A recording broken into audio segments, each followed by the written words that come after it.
उत्तर प्रदेश के गाजियाबाद में एक बड़ा ही हैरान कर देने वाला मामला सामने आ गया है, जहां एक कलयुगी बेटे ने 150 करोड़ की संपत्ति विवाद में अपने ही पिता को गोलियों से भून डाला और इस पूरी घटना को अंजाम देकर वो फरार हो गया, जबकि हमले में घायल एक शख्स की इलाज के दौरान मौत हो गई।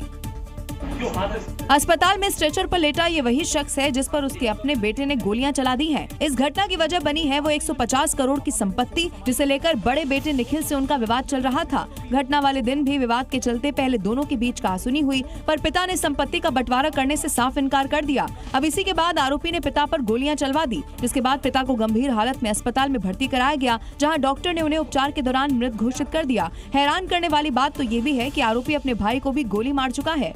सन 2018 में संभवतः उसने अपने छोटे भाई को गोली मारी थी, उसका अब रिकॉर्ड दिखवा रहे हैं। जांच में पता चला कि आरोपी निखिल नशे का आदी था और अक्सर विवाद करता था। घटना वाले दिन भी वो नशे में ही था।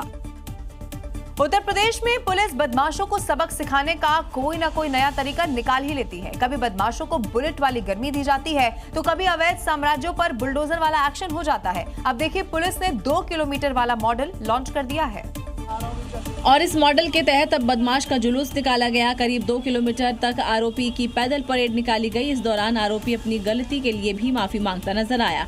समगांव में किसके ऊपर? सर पुलिस के ऊपर। पुलिस के ऊपर चलाई? क्यों चलाई?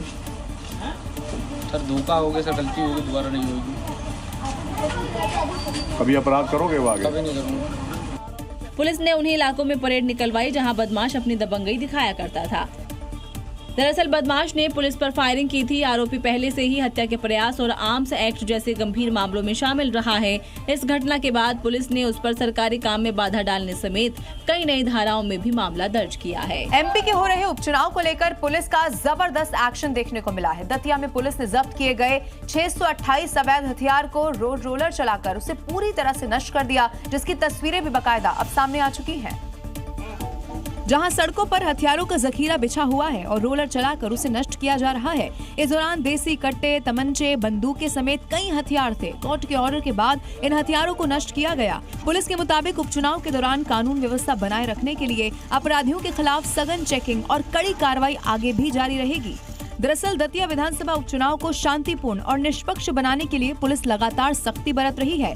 इसी क्रम में कई अलग अलग मामलों में साल 2007 से जब्त किए गए 628 हथियारों को पुलिस कंट्रोल रूम परिसर में नष्ट किया गया। इसी के बाद उसे एक गड्ढे में दफन कर दिया गया।